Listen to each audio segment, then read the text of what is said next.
há uma concepção que diz que a beleza é subjetiva, aquela história de que a beleza está nos olhos de quem vê. Particularmente, eu acredito que a beleza está nos olhos de quem busca ver, porque ela está embutida em cada coisa, ao existir, guarda um pouco do seu ser, e no ser de cada coisa existe a sua parcela de beleza. Ou seja, a beleza não está nos olhos de quem vê, mas de quem quer ver, de quem procura ver. Essa subjetividade, como se nada fosse belo e ela fosse uma invenção cultural, hoje já conta com muitas discussões e muitas posições em contrário, quando as próprias pesquisas começam a perceber que uma criança de idade muito tenra já tem certas noções sobre a beleza, e isso é universal.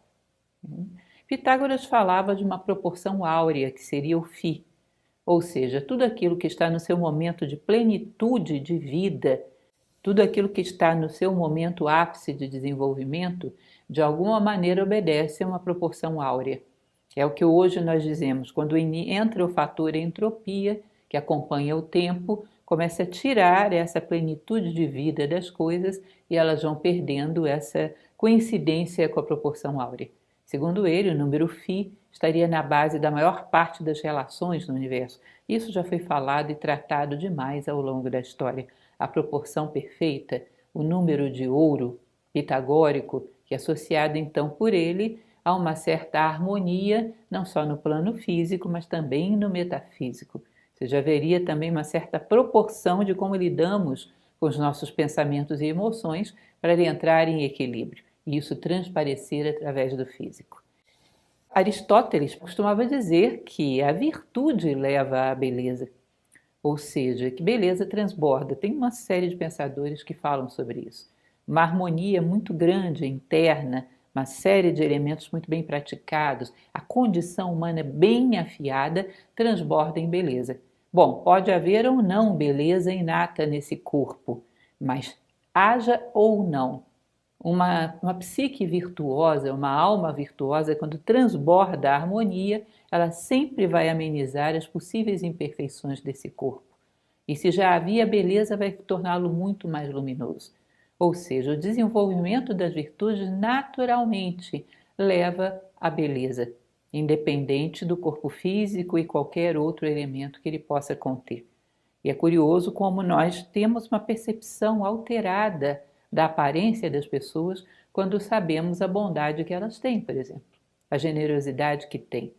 Por muito que seja uma pessoa comum, ou talvez até uma pessoa já com sinais acentuados de velhice, a gente não pode deixar de olhar e sentir aquele sentimento de ternura e embevecimento que normalmente temos diante da beleza física, né?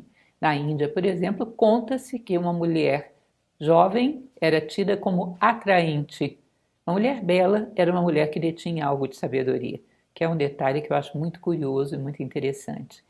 Bom, a Idade Média vai falar que a beleza só é alcançável através de Deus, ou seja, uma propriedade de Deus que só quando o homem se coloca a serviço dele recebe alguma iluminação que o embeleza.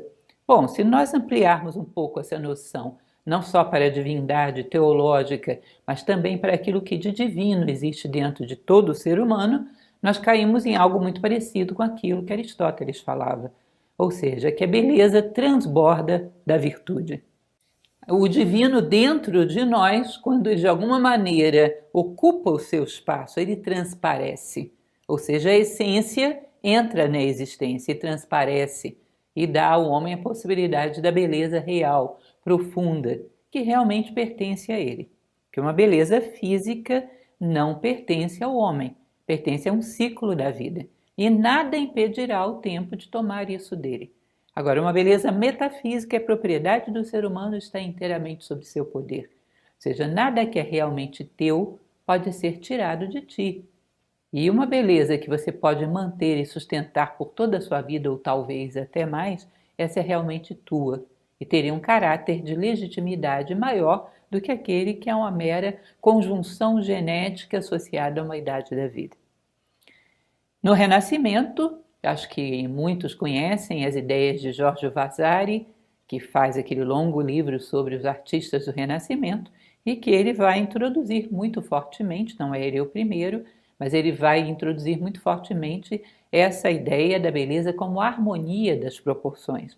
Baseia-se muito no homem vitruviano de Leonardo e acredita numa determinada harmonia, parecido com a ideia do Fio de Pitágoras, que quando ela se obtém, naturalmente a aparência daquele ser transborda em beleza.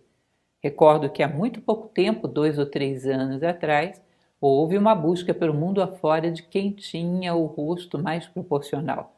Pegaram uma jovem inglesa, que foi a que mais se encaixou dentro daqueles padrões matemáticos de combinar um hemisfério do rosto com o outro e ver a proporção, como um refletia perfeitamente o outro, e mostraram como possivelmente o rosto mais belo do mundo. Sem dúvida, era uma jovem bela, mas eu acho que a maior parte da humanidade seria capaz de avaliar que, sem sombra de dúvida, já havia visto rostos muito mais belos do que o dela. Ou seja, há algo além da proporção, com certeza. Esses experimentos já foram abundantemente feitos ao longo da história. Não se trata apenas de uma simetria, nem de uma proporção de determinados valores, há algo além. Existe um filósofo irlandês chamado Francis Hutcheson, e ele dizia numa obra Investigação sobre a Beleza, Ordem, Harmonia e Desígnio, ele falava que a beleza é a unidade na variedade e variedade na unidade. A beleza consiste num conjunto de coisas pequenas, detalhes requintados, e quando são combinados harmoniosamente, produzem uma sensação de unidade. Então, se você imagina, por exemplo, um quadro é belo pelos seus detalhes ou pela composição geral? Ele é belo por ambas as coisas. Se alguém imaginasse uma das composições que eu considero mais geniais do universo, que é a criação de Adão, de Michelangelo, a composição é muito bem pensada, mas alguém que não tivesse requinte nos detalhes, na pintura, na musculatura do corpo de Adão, do corpo de Deus, alguém que não prezasse pela riqueza dos detalhes, teria uma composição, uma boa ideia desperdiçada numa execução pobre. E se também fosse uma execução requintadíssima, mas a cena geral fosse alguém, sei lá, fazendo uma coisa qualquer grosseira, tampouco seria um quadro belo. Então você tem a ideia da unidade, a composição e o requinte dos detalhes, que são todos diferenciados e que se combinam, se harmonizam, formando a unidade. Então a ideia de Hutcheson era de que a beleza era uma harmonia das diferenças, unidade na variedade e variedade na unidade, que é bem interessante isso. Uma beleza, por exemplo, numa sociedade seria cada um ter a sua identidade própria, cada um ser profundamente aquilo que é e respeitar a si próprio como aquilo que ele é e compor num respeito às diferenças, viver e deixar viver. O respeito e a harmonia das diferenças produziria uma obra de arte. Contrariamente ao que pensamos já há alguns séculos, a harmonia social não vem da massificação, não vem de todo mundo igual. Vem de identidades que se respeitam e se harmonizam muito bem. A harmonia na variedade, a harmonia das diferenças, como num belo quadro ou numa bela melodia. John Keats é um poeta inglês que ele tem uma poesia que admiro bastante, o Vaso Grego, onde ele fala, na sua conclusão, a verdade é beleza, a beleza é verdade, e é tudo o que há para se saber, e nada mais. Isso é muito bonito. O que é a verdade? Quando as coisas são autenticamente aquilo que são, e ao mesmo tempo quando todas as suas subunidades estão harmonizadas, e ela logicamente transplanta essa harmonia de dentro para fora, e é capaz de promover a individualidade do outro e não querer torná-lo igual a si próprio, promover as individualidades e harmonizar perfeitamente com elas, como é incrível como isso resulta belo. Então, a verdade das coisas, ou seja, o melhor ser humano, a melhor sociedade, a verdade de uma sociedade, a verdade de um ser humano, seria a beleza, a combinação inteligente das diferenças, que não se intimidam por ser diferentes. O vermelho é totalmente diferente do azul e ambos são plenos naquilo que são. O dó é perfeitamente diferente do ré e ambos se combinam sendo o que são e são plenos naquilo que são. Eu acho isso muito interessante. Então, uma comparação a mais, a beleza com a verdade. Temos também Edmund Burke e Immanuel Kant, com uma comparação muito interessante, a ideia do belo e do sublime. Então você imagina o ordinário, uma casa bem arrumada, e Roger Scruton também falava muito sobre isso, uma casa bem arrumada, um jardim harmonioso, isso é uma beleza ordinária, extremamente necessária, organizadora até da psique do homem que convive com ela. Ou seja, ela obedece em geral à simetria, à harmonia, todos esses padrões comuns que nós conhecemos. Porém, existe a beleza extraordinária, que aí você parte para o sublime, e a natureza lança mão dela também. Imaginem vocês a imagem de um oceano revolto. Não tem nada de simetria ali. Sobretudo se tem uma tempestade, ainda desce um raio do céu e aquele oceano absolutamente revolto. Não tem simetria, mas aquilo é de uma grandiosidade que é difícil você olhar para uma imagem dessa e dizer como é belo, é difícil não fazê-lo. Assim, quando você vê a escarpa dos Alpes, aquele gelo gigantesco, cheio de pontas, desafiador, não tem nenhum tipo de simetria, mas você percebe que existe algo de ousado, inusitado. A natureza não é que ela quebre regras, ela gera regras segundo padrões que ainda não somos capazes de entender, e é extraordinariamente belo. Assim também, quando vemos uma tempestade que sacode violentamente uma árvore, você percebe o movimento, a dança daquela árvore como algo extraordinariamente belo, embora não previsível, não simétrico. Ou seja, a natureza produz aquilo que eles chamavam de sublime. Diante do belo nos harmonizamos, diante do sublime somos desafiados. É uma beleza que se mantém dentro dos padrões, uma beleza que rompe padrões de uma maneira extraordinária, mostrando que ainda temos muito que caminhar até uma beleza plena. Então, Kant, inclusive, no seu ensaio sobre o belo e o sublime, ele faz uma espécie de desafio que eu acho muito bonito. Nós nos sentimos intimidados diante dessa escarpa dos Alpes ou diante desse oceano bravio. Mas no momento seguinte podemos recuperar a nossa dignidade. Quando percebemos que essas coisas podem nos aniquilar fisicamente, mas não podem nos corromper. Existe algo dentro do caráter humano, dentro da alma humana, que é tão grandioso e tão desafiador quanto essas duas realidades da natureza, e que é capaz de ir aos seus limites, sem deixar que ninguém interfira no seu curso. Você pode matar fisicamente um homem sem que ele queira, mas não pode corromper um homem sem que ele queira. Ele é absolutamente autônomo, absolutamente grandioso e absolutamente sublime quando o faz. Nietzsche dizia que vontade de poder é vontade de beleza. Aquela concepção de poder de Nietzsche, que é sensacional, ele coloca o poder como poder ser, como poder fazer, como poder se autotransformar, como poder realizar. E ele diz que esse poder dá ao homem a grandiosidade que o torna belo, muito parecido com a ideia do sublime de Kant. Ou seja, o belo é um homem que foi ao limite das suas possibilidades humanas, que realizou o seu potencial, ou seja, que tem poder sobre as circunstâncias internas e externas, poder sobre o eu animal, poder sobre as circunstâncias corruptoras, que sabe se impor sobre as circunstâncias, levando a sua identidade junto, que leva os seus poderes latentes à sua máxima expressão.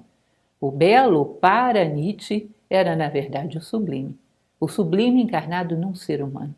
Portanto, a vontade de poder é vontade de beleza. Beleza para ele não era uma coisa simplesmente simétrica e regular. Beleza era o máximo de possibilidades de cada ser.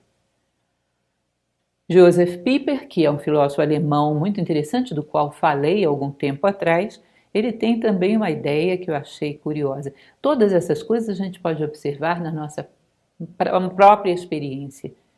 E é importante que vejam, que façam essa transferência desses conceitos para que não sejam mera teoria. Pieper diz que a harmonia é o que transborda quando há uma colocação interna correta, um encaixe interno de cada coisa no seu lugar.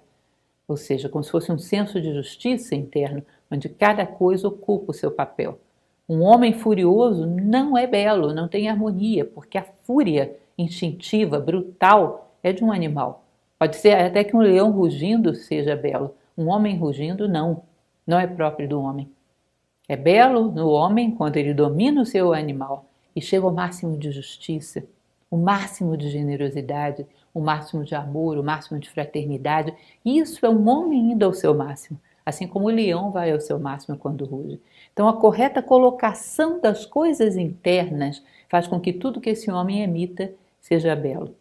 E eu volto sempre a recordar nos meus tempos em que fazia canto lírico, há muitas décadas, quando a professora dizia que quando eu sabia colocar bem todas as estruturas da minha voz por dentro, que eu ficasse tranquila, que qualquer som que eu emitisse seria belo. Isso me recorda muito fortemente.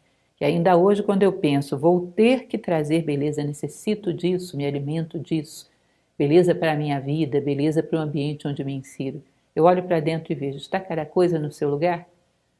Porque senão as musas não comparecem. Eu não tenho um recipiente suficientemente limpo para que as musas depositem o seu vinho sagrado, o seu néctar sagrado. Kant, mais uma vez, ele dizia, acrescentava uma visão sua, de que o belo não seria uma característica objetiva das coisas, e sim uma característica mental, subjetiva. É aquela velha história de quem ama o feio, bonito lhe parece, que é uma ideia que já foi muito defendida ao longo da história, mas que também contém as suas contradições. Parece que, como já falamos, uma criança de idade muito pequena é capaz de reconhecer coisas mais belas que outras. Parece que existe uma dimensão intuitiva que percebe algo de belo nas coisas, porque pertence a elas em si, independente do observador. Então, essa ideia de que a beleza está nos olhos de quem vê é bem indiscutível, não é? Hegel falava, e isso é uma ideia das que eu mais gosto, ele dizia que o belo é a expressão sensível de uma ideia. Ou seja, imagine a ideia do bem, como diria Platão, a maior de todas as ideias. Se eu pego essa ideia com muita correção, com muita precisão, se eu sou como um pontífice que eleva a minha consciência até essa ideia e a expresso de maneira muito limpa, sem interferências no meio do caminho, bom, uma ideia, quando se expressa com a menor interferência no meio do caminho, produz no mundo beleza.